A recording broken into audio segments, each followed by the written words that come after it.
Ahoy, mateys, and welcome back to Out of the Park Baseball 25 featuring the Pittsburgh Pirates. We've just completed the trade deadline, and I wanted to review what we had accomplished before we move forward. I'm going to speed through the last 2 months of this season a little bit quicker than I have been before. We're probably going to do 2 weeks per video at this point because I want to get the ball rolling on our next season and get a little bit of hope back in our sails, but I think the trade deadline worked out a little bit better than I thought it might, but it clearly wasn't what I was hoping for.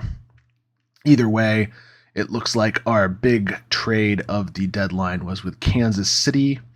We acquired in this trade Carter Jensen, Gavin Cross, Will Klein, Steven Cruz, and Cade Povich. I think we got a decent basket of goodies in return for essentially Mitch Keller and Jack Brannigan. And like I said in our last video, I don't think Brannigan has a huge future on our team with Ke'Bryan Hayes and O'Neal Cruz on board. He could theoretically end up being a second baseman, but we also have Tamar Johnson too. So not a terrible give up for a guy who had been underperforming in the AA level so far this year. And we also trade Peguero and Nolasco, not big losses there, but Carter Jensen, I think, is the most promising of our prospects here. If he can keep the average up, only time will tell on him. Gavin Cross is a little bit closer to being a pro-ready player. He could probably play a little bit next season, but I think I'm going to hold off on calling him up at the roster expansion this year. And see, he plays center and right. He's a left-handed hitter. If he has a long-term future for us, it's going to be at right field. And again, only time will tell on that one. Cruz and Klein are some fringier relief pitching candidates, and Cade Povich is a guy who will likely be a fringe starter for us at best. But, we can hope for good things on this one. I like the 5-pitch delivery here, and I like that he's a lefty. Our next trade was sending Aroldis Chapman to Boston for Wickelman Gonzalez and Elmer Rodriguez Cruz, a trade that they offered us. I like Gonzalez as a possible prospect with the 4+ pitch arsenal here. The control is going to be the big factor there, though. And for my development, I'm actually going to try here. Yeah, there we go. We want to make as much as possible. And I'm to the point where I'm actually going to decrease slider even a little bit more. Drops fastball a little bit more.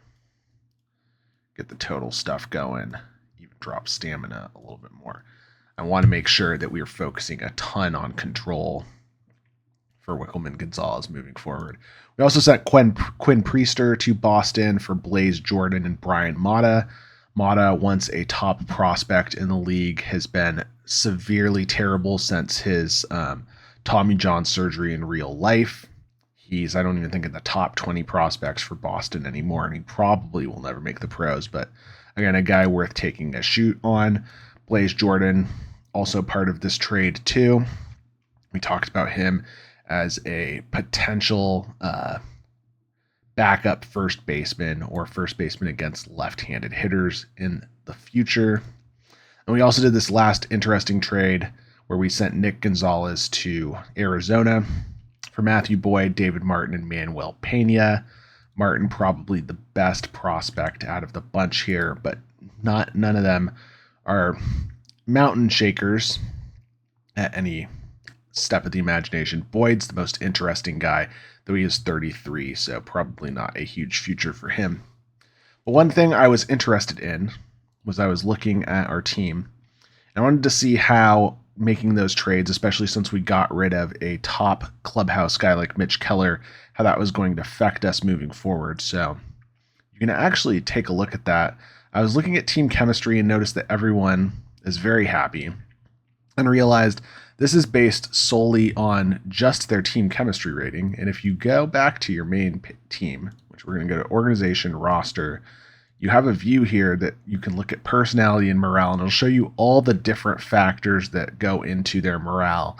So you see, if we sort by transactions here, Nobody was negatively affected too much by anything we did at the trade deadline, so that is positive news. You also have team performance, so you can see a bunch of guys are unhappy just because we suck a lot. Almost everyone is unhappy. And honestly, I would be concerned if people weren't unhappy about that. Jared Jones is fine because he's been playing in the minor leagues for most of the time here. Then there you have your individual player performance and their player role. You can see Connor Joe and Yasmani Grandal both upset with both of those since they both expected to be starters this year. And if you click on here, you can see his expectations. Starting lineup, Grandal, starting lineup, both of them very unhappy. And then your team chemistry rating. This is the rating that was on that chemistry page, as well as the one that I put on my home page here.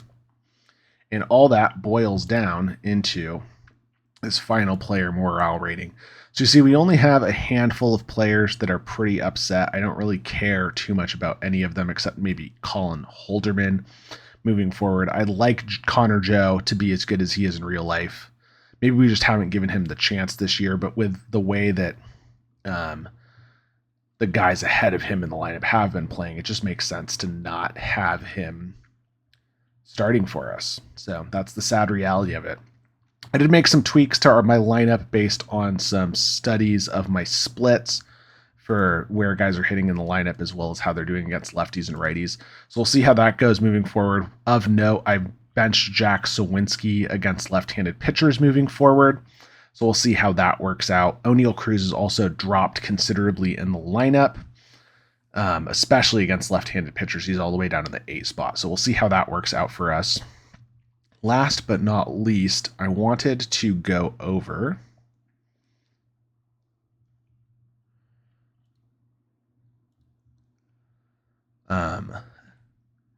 reorganizing our minor league system. We have Skeens and Mata as our top AAA prospects. I'm thinking about possibly calling Ali Sanchez up here.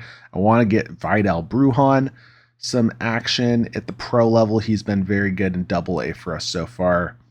And then in the AA level, we've seen Tamar Johnson get called up over there. I'd like to see how that performs moving forward. We also have Braxton Ashcraft, Cam Aldred, and Sean Sullivan as guys to look at in AA and in A+. Sorry, that is single A. In A+, the guys that we are looking at here, Cade Povich and Anthony Solometo, Bubba Chandler, all important pieces of the puzzle here. Carter Jensen, who we just acquired in the trade, Blaze Jordan, who we just acquired at trade deadline, and Lonnie White Jr. are the keys for our organization moving forward at that level. So those are kind of the guys that we want to pay attention to moving forward. I've also set up Max Meyer as a follower moving forward. We're going to start games with Ryan Borucki for him, and we're actually going to do that in our game against Arizona and Severino here in a second. And then I will probably play our Jared Jones debut against San Diego and Joe Musgrove. But for the meantime, let's go ahead and finish and move forward a little. So we have Merrill Kelly against JT Brubaker coming up here. And that one is a win for us. So we performed pretty well against Kelly. It looks like neither pitcher was very good, but our bullpen hung on to it. And that's important. And speaking of David Bednar, one thing I did want to look at as well, as we kind of pause from moving forward too quickly, is before the end of the season, I would like to lock down some longer term contracts. If I sort by guys who have arbitration coming up, I think we need to lock down Bednar to a long-term contract before his arbitration numbers get out of hand and a long-term contract becomes tough to deal with. If you saw the team chemistry screen earlier, I'll actually just jump back into it to show you. You can sort by financial ambition is one of the options, and you see Bednar has high financial ambition. So he's going to be more focused on money than a lot of other things, but he's also loyal too, so we might be able to get a loyalty discount out of that. You can see orange are stats that are negatively impacting for you. So here, high is green because high loyalty is better for us, whereas high financial ambition is worse for us because they're going to want more money. So Bednar is definitely a guy that I want to pay attention to for signing to a long-term contract. Lauer and Brubaker, I'm less interested in. Nick Gordon is maybe a fringier guy. I'm probably just going to settle with the arbitration for him.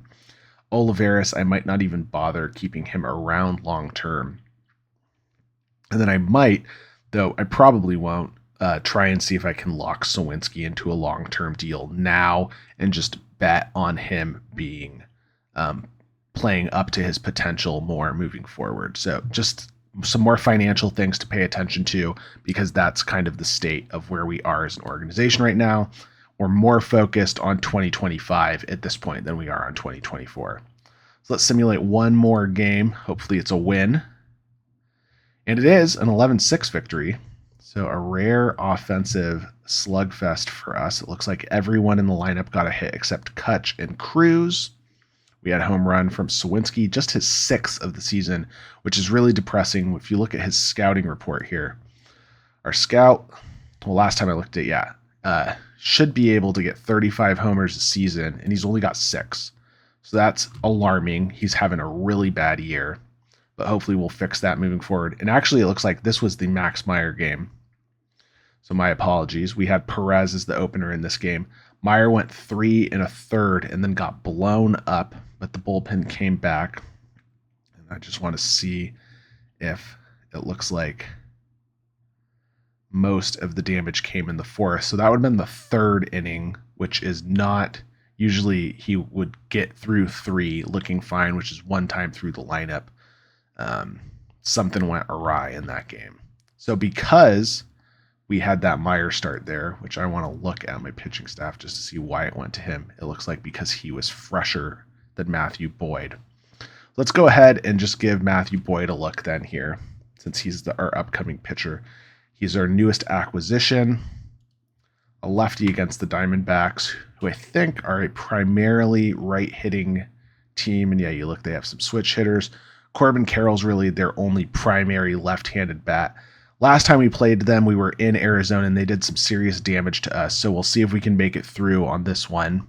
Looks like the back half of the lineup favors us, but the pitcher in the front half favors them. So let's see if we can get a sweep in this series. I'm not holding my breath.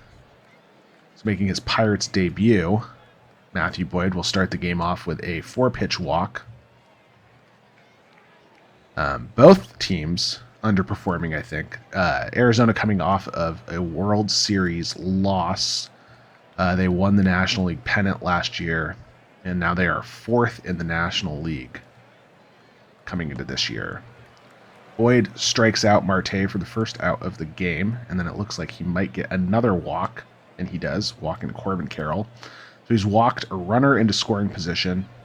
This is the issue when I was talking about Mata and Gonzalez. That's the issue with having the bad controls. You hate to get base runners in scoring position with them basically having to do nothing. And you look at, if we get a single for Suarez here, Carroll and Perdomo should almost certainly score. So hopefully Boyd can get a strikeout here, but he does not. That's going to be a 2 RBI single out into center. And Matthew Boyd is starting off full of struggles. His 3rd walk of the inning. I'm just going to go ahead and visit the mound. See if that calms him down a little bit. It's a strikeout, so at least the stuff is high. Next batter is Jake McCarthy, and he ends up hitting him to bring in a run. This is a disaster. 4 walks, including 1 hit batter. And that will be an RBI double. Probably going to bring in 3 would be my guess here. This is going about as bad as you could hope for Matthew Boyd's first start. 3 hits, and he's given up 6 runs. That's terrible, and he's already gone through the entire lineup in just 1 inning. That's his 10th batter of the inning. And it'll be an error, so even worse. Oh, this is like a microcosm of the whole season here. And finally, we get out of it. So through 11 batters, 7 runs come in, 4 walks, including a hit batter, an error that brings in an unearned run. And now let's see how the bats do. Palacios with a 2-2 count, strikes out. Brian Hayes with a full count, strikes out. And Brian Reynolds, if you strike out. All right, so this is just so depressing that I'm going to simulate the rest of this game. So by doing that, I'm going to go sim entire game. And we simmed the entire game. We lost 8-5, so luckily things got back on the rails once we started simulating. We didn't get the win, but I'd rather have simulated that and gotten to the end result than had to play through what a disastrous start to that game was. That's very disheartening. We'll just go ahead and push forward a little. We did win the series, so at least we got that going for us, but winning anything doesn't really matter to us right now. It looks like Jones versus Musgrove is going to be our first game of the series, so let's go ahead and boot this one up. Let's hope that Jared Jones can look a little better than Matthew Boyd did in his Pittsburgh debut. Looks like McCutcheon's cold. I'm debating if I want to pinch hit for him, and I think I might. I'm trying to see who's available. I think I might go with Connor Joe here, just to see what that looks like. I want to leave Xavier Edwards available in case I need to use him defensively, because he's defensively versatile. Connor Joe's a little defensively versatile, but you can see he's not very good at most defensive positions anyway, so maybe DH is the spot for him here. Go ahead and start this one up, and let's cross our fingers that Jared Jones looks as good as he does in real life. So, of course, started things off poorly here. Got a wind blown out to right field. Looks like I carried that line drive out for a leadoff single. Graham Pauley on first. Comes Manny Machado. Gets it out into center on the 2-2 count. And we got men at first and second now. So it looks like another tough start. Fernando Tatis strikes out looking on the full count. Brandon Belt up next. A 1 count. Makes contact. Grounds it. Cruz gets to it, but another error. Oh, we are just full of errors. That'll be an error on Cruz, his 15th of the season. Song Kim grounds to Cruz, and maybe we'll get that double play. So we do. Makes up for the error. And we get out of it alive. No runs scored. Now let's see how the bats do. Palacios to start things off. Struck out in that Arizona game against Joe Musgrove. He will strike out as well. Brian Hayes up next. Full count. Looking familiar. He'll make contact at least. But that's an out. 2 up, 2 down. Brian Reynolds in the 3 spot. And with 2 strikes. Strikes out as well. And it has been strikeout city. And maybe we got to look at getting a new hitting coach at the way this is going. Jackson Merrill grounding out to first to start the second inning.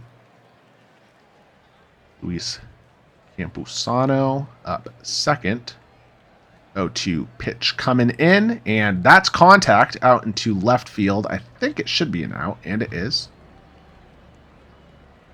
And Cameron Misner, or is it Meisner? Not 100% sure. Looks like a fly out to Sawinski in center. We got it, so an easy 1-2-3 there for Jones after the struggle bus of a first inning. Rowdy Tellez to lead off the bottom of the second, and on the first pitch makes contact, grounds out to second, and that's 1 up, 1 down. Still no hits for the Pirates. O'Neill Cruz up next. Looks like he's going to walk. No, on a 3-0 count, he grounds out to shortstop. What in the heck happened there? Oh, man. Well, Nick Gordon will be our first base runner with a hit by pitch. And you better believe we're going to... Oh, it looks like he is injured now. So good thing we didn't make Xavier Edwards the DH, because we are going to need him to play second base. And just to see, looks like bruised finger day to day. Not too bad. We'll go ahead and try for the steal. Throw over. Keep him honest. And it looks like he's got it. He does. So 1-2 count. Sowinski makes contact. Should bring him in. Little Texas Leaguer out into center. Xavier Edwards crosses. And that's the first run of the game. So good news for the Pirates. Let's see. Connor Joe, who's been complaining about not getting playing time, and that's why, buddy. Ground out to end the inning. But we get a run off the hit batter. Could be worse. Could be worse. Jared Jones back on the mound. Starting the third inning. Looks like we'll get an easy grounder to first to start things off. Victor Robles is gone. Graham Pauley up with the full count. Grounding out to the pitcher. So we had a 3-1 and then a 1-3 to follow that. And Machado, 2-2. I believe that was the count the last time he was up, and this time another error. I guess that's by Rowdy Tellez, that one, but oh boy. Tatis flies out to left field, so at least we get out of that again. No earned on any of the errors. Thank God. Grandal will walk to lead off the bottom of the third here. And Palacios striking out again. We move him to that leadoff spot, and he just completely falls apart, it looks like. Brian Hayes lines it straight to Tatis and right. He didn't even have to move there. And Brian Reynolds pops up to the catcher in foul territory. Easy play. And that is the third inning. Still 1-0 Pirates. See if Jones can hang on to this. Brandon Belt to lead things off. He strikes out. Just the second strikeout of the game for Jones. And there's the third strikeout of the game for Jones. So looking good. Seems to be getting his stuff among him. Jackson Merrill's going to fly out to second base. Xavier Edwards is under it. And a strong fourth inning for Jared Jones. Tellez now against Musgrove. And swings on that first pitch again. This time it'll be a hit. A little bit more on it. Just a light fly ball in front of the center fielder. We have a base runner. And now we have two base runners as O'Neal Cruz draws the walk. Xavier Edwards up with the full count. And that's another walk. So Musgrove going full Matthew Boyd here. Jack Sowinski. Yeah, you know he would strike out there. It's Jack Sowinski after all. What's he good for? Connor Joe up next. And he's striking out too. And my goodness. Please walk Yasmani Grandal. So he actually gets a single right over the second baseman's head. Should bring in two. Cruz gets in there. Tatis with a good arm, but not good enough. And we are up 3-0 now. Excellent play by Yasmani Grandal. Josh Palacio strikes out for the third time in that game, but luckily we at least bring in two on the loaded bases with no outs. Would have been awful had no one come in. So Jones hits his first batter. That's Camposano. And he's on first. Another 3-1 count. And that is a walk. Now I think we got to think long and hard about getting Jared Jones out of this game. Looks like the lineup doesn't favor lefty or righty much either way. So I'll get Falter going. Looks like Ortiz is tired, but not super tired. I think I'll get Honeywell going. And we'll go ahead and visit the mound. Says he's okay. Give him one more batter here. Maybe a fly ball into right field. Palacios gets under it for out number 1. And then that's right through the middle. That should be an RBI. Sowinski's going to throw to the cutoff man. So that is run number 1 against Jared Jones in the 5th inning here. I think I'm going to give him an opportunity to pitch to Machado, and depending on how that goes, we'll go with the relief. 2-2 count. Gets the strikeout. So against my better judgment, I'm going to let him pitch to Tatis with 2 outs. And he hits him. So I guess that's better than a home run. My fear was a home run, and then we blow the lead. With Belt coming up, I'm going to go with Falter here and get the lefty-on-lefty matchup. And Bailey Falter is going to walk in a run. Let's see from the 3-0 count. Unless Brandon Belt goes full O'Neal Cruz and swings at a 3-0 pitch, but he does not.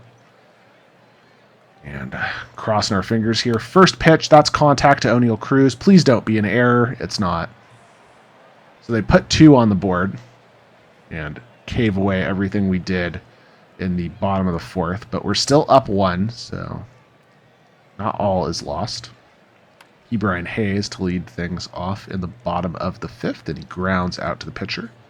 1 up, 1 down. Brian Reynolds makes contact. That should get through, and we have a base runner. Think about whether or not I want to send him here. Campusano's got a good arm. I think we'll stay put. Makes contact, and that is going to be a double play, so I guess the decision to stay put was all for naught. Tough double play for Rowdy Tellez right there. Bailey Falter back on the mound. And that is going to be a sky-high fly ball to Xavier Edwards deep into the grass.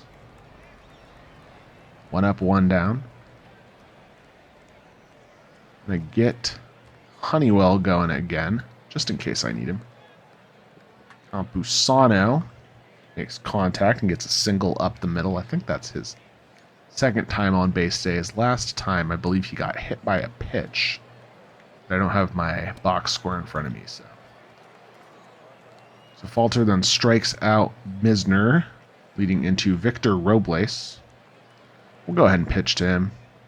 Cross our fingers. That's contact out into center. Sawinski should be able to get it.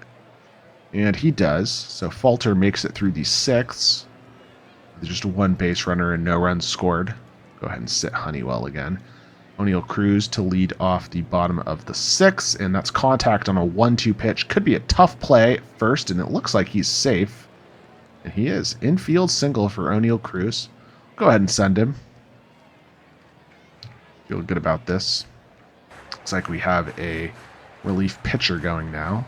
They've got Trevor Gott up there. So first pitch was a ball. Second pitch looks like it might have been a pitch out, but O'Neal Cruz still makes it. So ball 2. We'll go ahead and take 1 more pitch. It looks like that was, breaking ball for strike 1. Looks like it bounced. Xavier Edwards will make contact. Looks like Tatis is going to be able to get it, and it won't be far enough to move Cruz over. So 1 up, 1 down, and Jack Sawinski, wouldn't you know it, he strikes out. Connor Joe up next.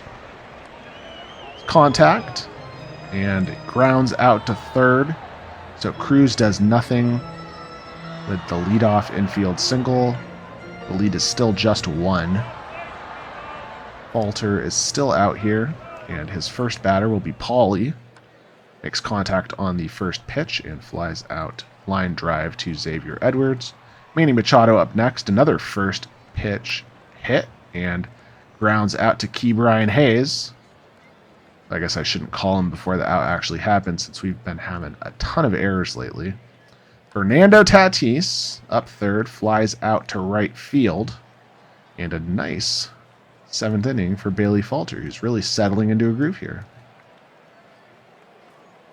Trevor Gott back on the mound to start at the bottom of the 7th against Yasmani Grandal. Full count incoming. And that's a walk. Good game for Grandal.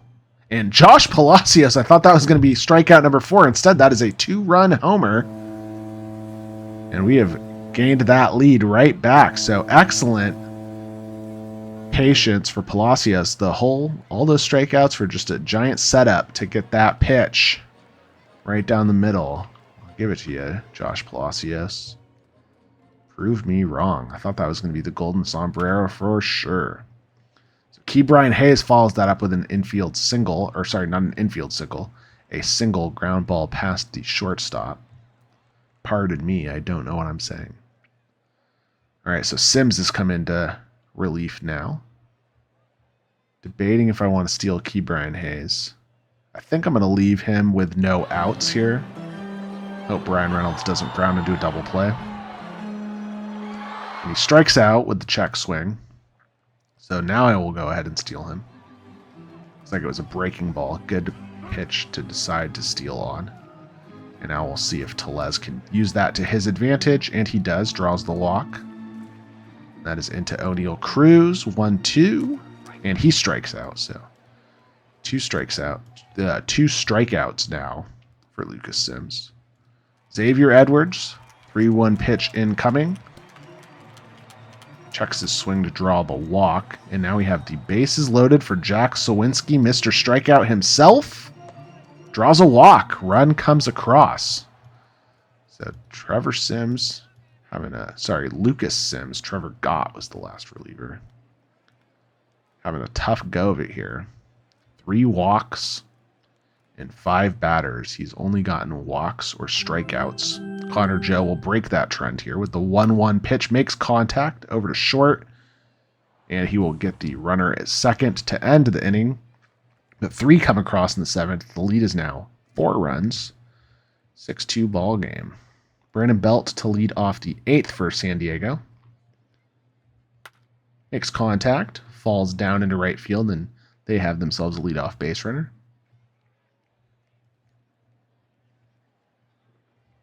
Kim up next. 1-2 pitch incoming. Hopefully this is a strikeout. And it is. Jackson Merrill up next. Making contact. Flies out to right field, and that's 2 down. Haven't gotten a base runner in scoring position yet. And Camposano, who's been good. This time he'll hopefully ground out to O'Neill Cruz. Cruz does put it away. And that is the 8th inning. And we will get, I think I'm going to give Holderman a chance to semi-close this one out. It wouldn't be a close opportunity per se. There's 1 extra run, but similar enough to a close situation where it'd be nice to give him the rep. Palacios looks like that's going to be a fly out to Robles in center, and it is. 2 away. Brian Hayes up next, and I think he's going to strike out, and he does. So a 1-2-3 inning there puts us into the final stretch here, and actually give Falter this last batter just because it's a lefty. Full count, and he walks him, so that was a bad decision. And in comes Holderman. 2-2 pitch to Robles. Gets that strikeout, so that's 1 up, 1 down for Holderman. Rampali up next, 1-2 count, and that is another strikeout, and let's see if he can make it a trifecta with Manny Machado. First pitch is out into left field. Brian Reynolds should be able to get it, and that is a win. Raise the Jolly Roger. The Pirates have done it. We've finally won. I think it's been a while since we've actually played a game that we've won, so that's encouraging. Like to see that. And so I'm going to go ahead and sim through the end of our road series against LA and San Diego, and we'll pick things back up against Seattle here. Let's just go ahead and hit these one by one. Our next game against Vasquez, also a win. Wait, was this? Yeah, no, sorry, that was the last game score. And Bailey Falter actually picked up that wing, not Jared Jones. Head. And so another win, 7-4 victory here. Lauer had an okay performance. Honeywell will come in, and even though he gives up 2 runs, he will get the win there. Holderman and Bednar hold things together for us. Offensively, Brian Hayes had a home run. O'Neill Cruz hit his 23rd. Looks like we weren't great offensively in terms of getting total hits, but we generated runs, 7 runs on 6 hits. So you like to see that efficient baseball. And our last game will be against Dylan Cease. And that will be another win. So we sweep the Padres. Interesting stuff here. Home run for Nick Gordon. Looks like a much more effective overall game hitting. We bring in 5 runs on 10 hits. JT Brubaker gives up 1 through 4 1/3, and Luis Ortiz comes in with a great relief performance, 3 2/3, only 1 run given up, and 6 strikeouts. Bednar gets the save, his 24th this season. Nick Gordon goes down as the player of the game with a solo home run and a 2-run single in the 6th and 7th, respectively. So a good series for us against San Diego, and we have won 5 of our last 6 since the trade deadline. I imagine our series at Los Angeles isn't going to go quite as well, and we do pick up a tough 15-2 loss against Walker Buehler. Clayton Kershaw up next. That is another loss. Do a quick skim through the box score. And Yamamoto makes it a sweep. Jared Jones looks good. 6 strikeouts through 5 1/3. Only gives up 1 run. Holderman actually got the blown save, so we were winning, and then we blew it in the 8th, so that's depressing. But you got to hit better. Only 6 hits usually won't do it, and they got 11.